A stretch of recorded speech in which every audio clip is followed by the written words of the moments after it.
जय श्री जय श्री कृष्ण जी की जय, भगवद गीता जी की।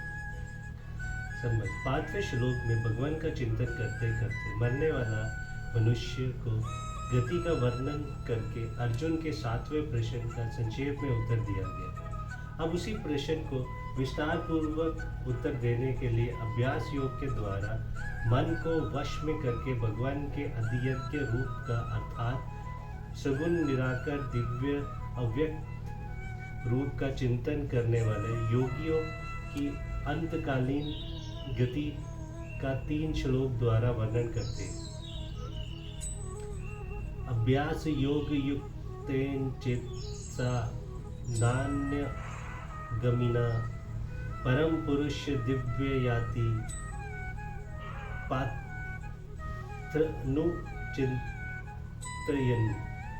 हे पार्थ, ये नियम है कि परमेश्वर के ध्यान के अभ्यास रूप योग से युक्त दूसरी ओर ना जाने वाले चित्त से निरंतर चिंतन करते हुआ मनुष्य परम प्रकाश स्वरूप दिव्य पुरुष को अर्थात परमेश्वर को ही प्राप्त होता है।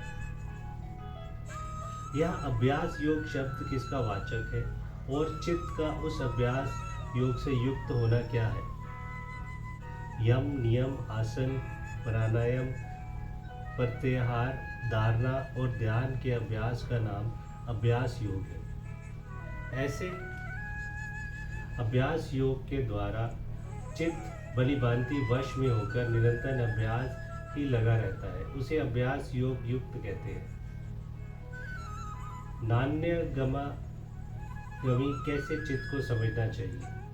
जो चित्त किसी पदार्थ विषय के चिंतन में लगा दिया जाने पर क्षण भर के लिए भी उससे चिंतन को छोड़कर दूसरे पदार्थ का चिंतन नहीं करता, जहाँ लगा है वही लगातार अकनिष्ठ होकर लगा रहता है, उस चित्त को नान्य गमी अर्थात दूसरी ओर ना जाने वाला कहते हैं।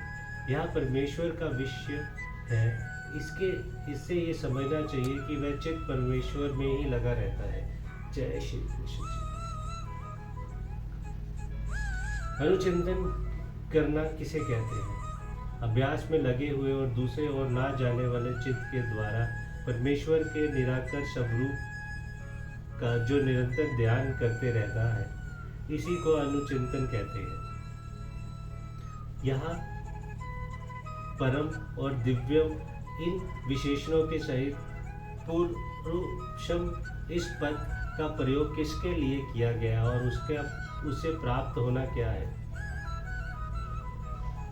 इसी अध्याय के 4थे श्लोक में जिसको अधियज्ञ कहा है और 20वें श्लोक में जिसको परम पुरुष बतलाया है, भगवान के उस सृष्टि स्थिति और संहार करने वाले सुगुण निराकर सर्वव्यापी व्यक्त ज्ञान स्वरूप को यहाँ दिव्य परम पुरुष कहा गया है। उसका चिंतन करते करते उसे यथार्थ रूप में जानकर उसके साथ तद्रूप हो जाना ही उसको प्राप्त होना है।